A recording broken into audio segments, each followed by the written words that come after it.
I really, really, really like loved this show. And I thought you guys were amazing in it. I mean, I love frustrating female characters, and I think Millie and Hibiscus are both incredibly so. There always seems to be like a right or maybe I should say safe decision that's put in front of them, and they both like choose to like not take it. Where do you think that comes from within each of them, and what drew you to playing that kind of character? China, you could start. I Millie, Millie Hibiscus is like, oh my gosh, she's annoying. Mhm. She's not listening to me, and also, okay, let's see what she up to. At the end of the day, I have to be by her side because, you know, she's here now. I have to learn about Millie, what's been happening since she's coming from Scotland here. And what drew me to Hibiscus is how how wanting to be valued and how much of a like attitude person she is and being being selfish just because she wants to be loved and which non-stopping and not thinking about the consequences to be heard from her sister, Millie. And I found that really interesting about her. Yeah, and I think Millie is, as you say, is very, very similar. And obviously they share a parentage, but they also share a lived experience in their childhood and growing up in a home in which they had to survive against certain the odds that were against them, that they've kind of come into the world with a brashness, a tough exterior, a need to protect themselves. Um, but also maybe, on some level that relationship to trauma also is connected to their relationship to risk, that there is not as much of a there is not as much boundaries around risk taking, and I think, yeah, Millie, that's what I also find exciting about Millie, her confidence, her bravery, her selfishness, which we don't often see, kind of women that just put themselves first, and who, no matter who is collateral in their path, and obviously that's not always a good thing, and we see the many ways in which that falls out in a negative way, but I do think there's also something very empowering about them, and very like human about the complicated layers. Yeah, I think that's very emblematic of Jamaican women. I think we're very strong-willed and loud and very confident, and I love seeing that portrayal in all its different forms on a TV show. You guys have, as you talked about, you guys come from the same household in the show, and you tough parentage. Talk about the experience of like developing your chemistry together as sisters on screen, and what that kind of was like working with each other. It was a from the moment I met Tamara, it was I was like nervous because when they told me when they showed me that, well, this is who is playing Millie, and I said, oh wow, she's been in many movies, and I'm nervous. I was like, I hope I do well on this. I hope I because I was like, I hope I do well because I need to do good so that I don't want anyone to say that, you got this, I'm saying, no, I need to make everyone proud. I also need to show up for the, actors and actresses because it's my first, TV show. And the always how we form that bond is understanding each other and how amazing Tamara is. And then just put it in Millie and Hibiscus. And also challenging ourselves too as well, because how far can we go? How well can we, navigate between, loving sister, but also stubborn, not wanting to be heard. Listen, this is who I am now, and working to match that energy. We bounced off from the beginning. Yeah, as China said, I think we felt um, yeah, China made me feel very safe and accepted. You know, I tried to also make China feel comfortable too. Like I obviously knew that was her first role, but like, I mean, 8 down, Yeah. no crumbs. First And role in an HBO show, yes.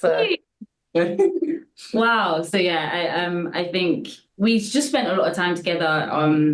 So we had a lot of scenes together, so on set, but also outside of the shoot as well. We were, you know, being there for 3 months, you get to really get to know each other in real time as well. So that was nice. I was really touched and only like slightly surprised, obviously, that there was so much focus on the LGBTQ community in Jamaica, only because it's typically either ignored or usually talked about in a derogatory way. And I really liked, especially, that there was a focus on the gully, which I think is a culture and community that's really like probably not known much about outside of that community in Jamaica. So I wanted to know how did it feel for you guys to like lend your voice to trans and LGBTQ representation specifically in Jamaica?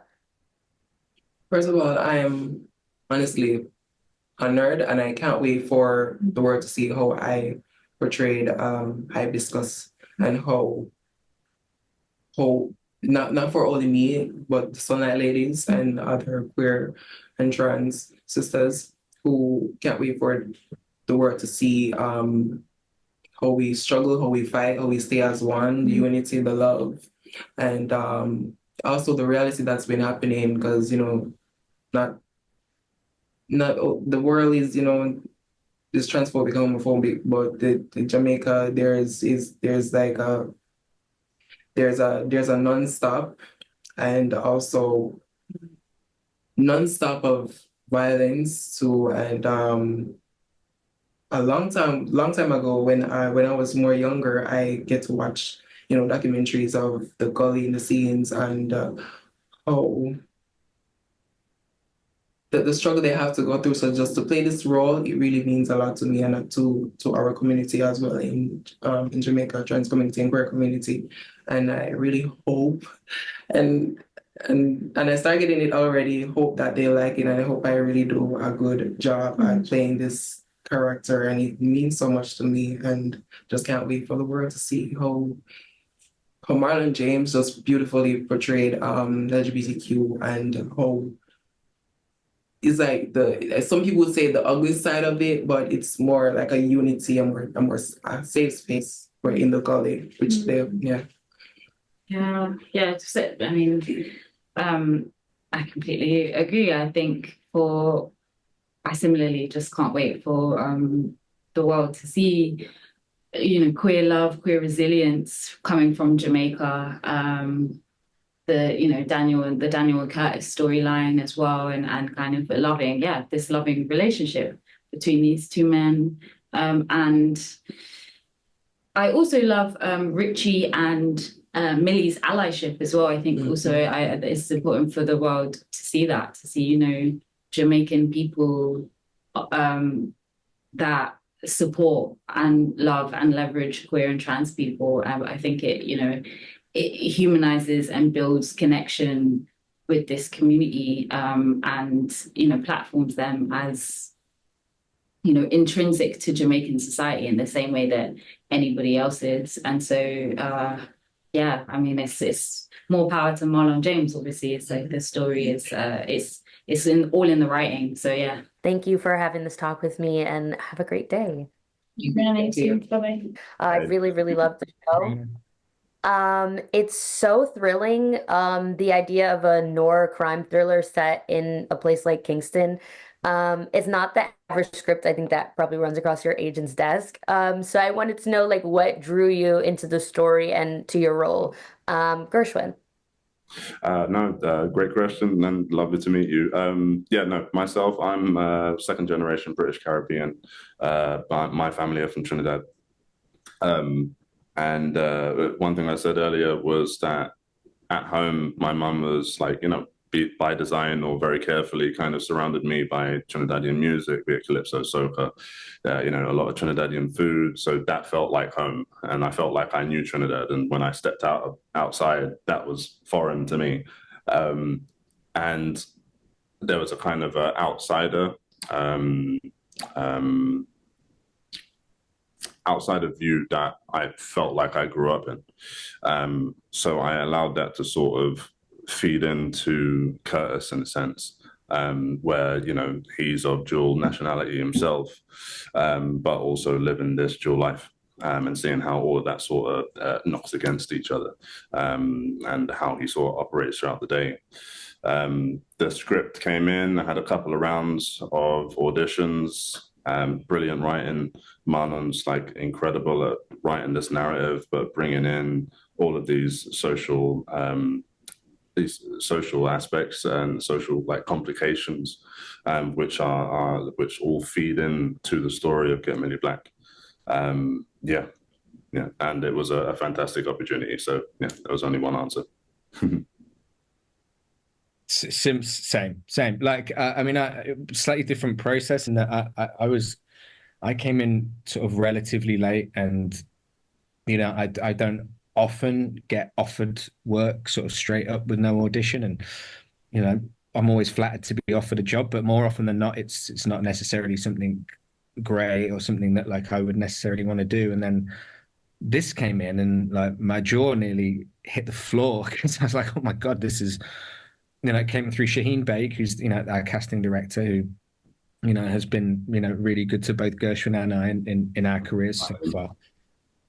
But then to, you know, for it to be Marlon's first foray into scripted drama, I can tell you how excited I was to sit down and read it as quickly as I could. And then from that point on, you know, it was sort of about the character, really. And you're always, as an actor, searching for the why, you know, in any character that you're about to play. You want to know what it is that's made them the person that you see on the page, what it is that informs the decisions that they make. And I don't think I've ever wanted to know, to find out the why of a character more than I have with Luke Holborn, because the scripts that I had to read before saying yes or no didn't really sort of get to that point. And I just wanted to know what happened next, and I wanted to get to the bottom of this guy. The fact that it was 4.5 months in Jamaica had no bearing whatsoever on my decision to say yes, but I'm so glad that I did. It's been, as we've said before, it's been a job that as a life experience has just been one that I will never forget. It's been really formative for me, and this show and this script, it just sort of reveals itself more and more to you as you work on it, as you read it, as you watch it. And yeah, it's been a really special one for me to be a part of with all of these guys. A big part of the show is its representation of the LGBTQ plus and trans community in Jamaica, which is something that pretty much usually goes unacknowledged or is talked about in a derogatory way. There's some laws on the books that are pretty primitive, and even Curtis makes a reference to that in one of his scenes. I wanted to ask you guys both, how does it feel to be a part of a show that, you know, really lends its voice to trans and LGBTQ representation in a country and in a society that, you know, is not the most accepting? I think it was, I think it was very much a lot of the reason why I wanted to sort of jump into this. As I said, like my family and, you know, my heritage is Caribbean. And so, you know, over the years and over listening to different individuals from the Caribbean, you do experience, hear, and see, yes, as you said, the derogatory light in which, you know, the trans or LGBTQ community are spoken of. And I think there was something about the humanization of these communities within the script that was important for me to be part of. Like, regardless of people's prejudices towards those communities, like being able to go down to Jamaica and speak to people or individuals from those communities and just see and hear how important it was to them to be part of it, or know that it is being produced. It just made you understand just how important it is. like feeling like you are represented on screen, especially as a as a Black person. Like feeling like your true stories, for example, my mum's story of coming up from Trinidad in '68 and what her experience was and sort of living in Britain, and getting to share those stories, it's important. That's our history. That's, to me. And like with this story, these are real people's lives that we're representing on screen. So it's important for you to feel seen. And yeah, I'd echo almost all of what Gershwyn just said there. And I think that, it's not only is just representation and just showing communities, like the trans community, the LGBTQ community, not only is just showing that it is important, but what is also important on top of that is that those characters are also nuanced and well-rounded. And I think that that's where, not only Marlon could have written this, but there's not an awful lot of people that could write this story in this way and do those communities justice, because I think that also while some of these themes are overt within the piece, what Marlon has also done brilliantly is kind of made it has to still at its heart be a functioning, propulsive crime thriller. But like all of those elements that you see in crime thrillers in general have to sort of be present and have to work, and it all has to hang together. But it's also about so much more than that. But he weaves those themes in really subtly, I guess, because some of these issues are byproducts of these systems that are incredibly entrenched. That's sort of part of the idea. They're sort of by necessity can be quite insidious, and they don't clobber you over the head the second you step off the plane in Kingston, but they are somehow present in almost every facet of life there, whether that be colonialism, whether that be LGBTQ rights, whether that be institutional corruption or whatever. Then so this, I think that it's important, and it's a really hard thing to do, to address issues without making it a totally issues-led drama that feels like it's sort of smacking people over the head with a morality lesson. And so I think that that's been an incredible thing that we've managed to do with this show, is to represent underrepresented communities in a new and in a nuanced light, but whilst also not forgetting what this show is and has to be at its heart, which is a entertaining, enthralling crime thriller that works.